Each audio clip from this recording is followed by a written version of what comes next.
മകരം രാശി മെയ് 2026 സമ്പൂർണ്ണ മാസഫലം. നമസ്കാരം. ഉത്രാടം, തിരുവോണം, അവിട്ടം നക്ഷത്രങ്ങളിൽ ജനിച്ച മകരം രാശിക്കാർക്ക് മെയ് 2026 ഗ്രഹങ്ങൾ സമ്മാനിക്കുന്ന വിശേഷങ്ങൾ നമുക്കൊന്ന് പരിശോധിക്കാം. നിലവിൽ രാശിനാഥനായ ശനി 3-ാം ഭാവത്തിലും രാഹു 2-ാം ഭാവത്തിലും സൂര്യനും ബുധനും 4-ാം ഭാവത്തിലും സ്ഥിതി ചെയ്യുന്നു. 5-ാം ഭാവത്തിൽ ശുക്രനും 6-ാം ഭാവത്തിൽ വ്യാഴവും 8-ൽ കേതുവും നിൽക്കുന്ന ഈ ഗ്രഹനില മകരം രാശിക്കാരുടെ ഈ മാസത്തെ ജീവിതത്തിൽ നിർണായകമായ പല മാറ്റങ്ങൾക്കും വഴിയൊരുക്കുന്നുണ്ട്. നമുക്ക് വിശദമായി പരിശോധിക്കാം.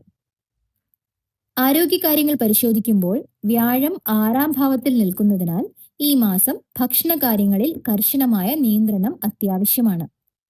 അസിഡിറ്റി, ഗ്യാസ് സംബന്ധമായ ബുദ്ധിമുട്ടുകൾ, ശരീരഭാരം കൂടാനുള്ള സാധ്യത എന്നിവ കാണുന്നുണ്ട്. എണ്ണമയമുള്ളതും മധുരമുള്ളതുമായ ഭക്ഷണങ്ങൾ ഈ മാസം പരമാവധി ഒഴിവാക്കുക.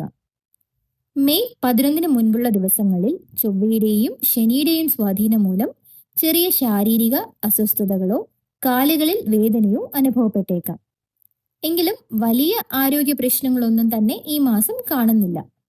കൃത്യമായ വ്യായാമവും ഭക്ഷണക്രമവും ഉണ്ടെങ്കിൽ ആരോഗ്യം നമുക്ക് മികച്ച രീതിയിൽ നിലനിർത്താം. വിദ്യാർത്ഥികളെ സംബന്ധിച്ച് മെയ് 14 മുൻപുള്ള സമയം ഒരു സുവർണ കാലഘട്ടമാണ്. 5-ാം ഭാവത്തിലെ ശുക്രന്റെ സാന്നിധ്യം പഠനത്തിൽ വലിയ പുരോഗതിയും ഏകാഗ്രതയും നിങ്ങൾക്ക് നൽകും.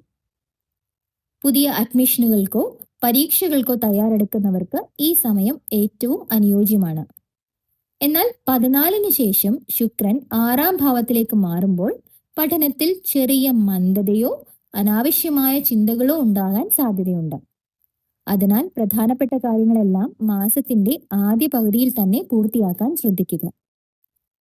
പ്രണയബന്ധങ്ങളെ സംബന്ധിച്ചിടത്തോളം മാസത്തിന്റെ ആദ്യ 2 ആഴ്ച അതീവ സന്തോഷകരമായിരിക്കും. എന്നാൽ 15-ന് ശേഷം ശുക്രൻ വ്യാഴത്തോടൊപ്പം ചേരുമ്പോൾ ചെറിയ അഭിപ്രായ വ്യത്യാസങ്ങൾക്ക് സാധ്യതയുണ്ട്.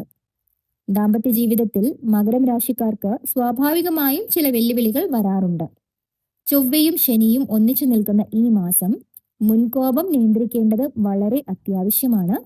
നിസ്സാരമായ കാര്യങ്ങളെ ചൊല്ലി തർക്കിക്കാതെ വിട്ടുവീഴ്ചയോടെ കാര്യങ്ങൾ കൈകാര്യം ചെയ്താൽ ബന്ധം ദൃഢമായി നിലനിർത്താൻ സാധിക്കും. കരിയർ രംഗത്ത് മെയ് മാസം മികച്ച മാറ്റങ്ങൾ കൊണ്ടുവരും. കഠിനാധ്വാനത്തിന്റെ അംഗീകാരം ലഭിക്കും. 10-ാം ഭാവത്തിലെ സ്വാധീനം മൂലം ജോലികളിൽ ആത്മവിശ്വാസത്തോടെ തീരുമാനങ്ങൾ എടുക്കാൻ സാധിക്കും.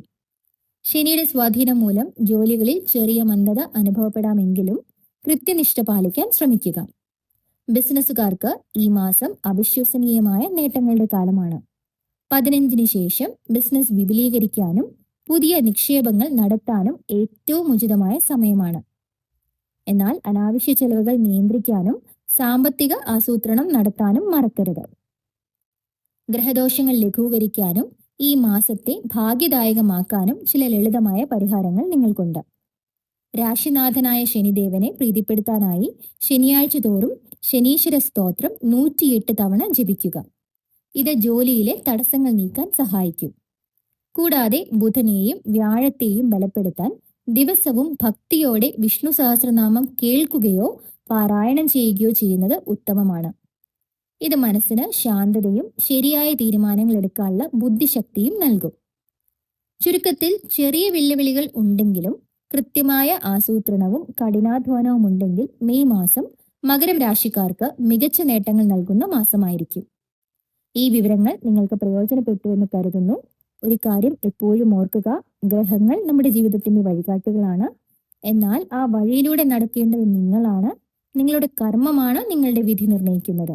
അതുകൊണ്ട് ഗ്രഹനില നൽകുന്ന സൂചനകൾ ഉൾക്കൊണ്ട് പോസിറ്റീവായി മുന്നോട്ട് പോവുക. വീഡിയോ ഇഷ്ടപ്പെട്ടാൽ ലൈക്ക് ചെയ്യുക, സുഹൃത്തുക്കൾക്കും ബന്ധുക്കൾക്കും ഷെയർ ചെയ്യുക. കൂടുതൽ ജ്യോതിഷ വിശേഷങ്ങൾക്കായി ചാനൽ സബ്സ്ക്രൈബ് ചെയ്യുക. നന്ദി, നമസ്കാരം.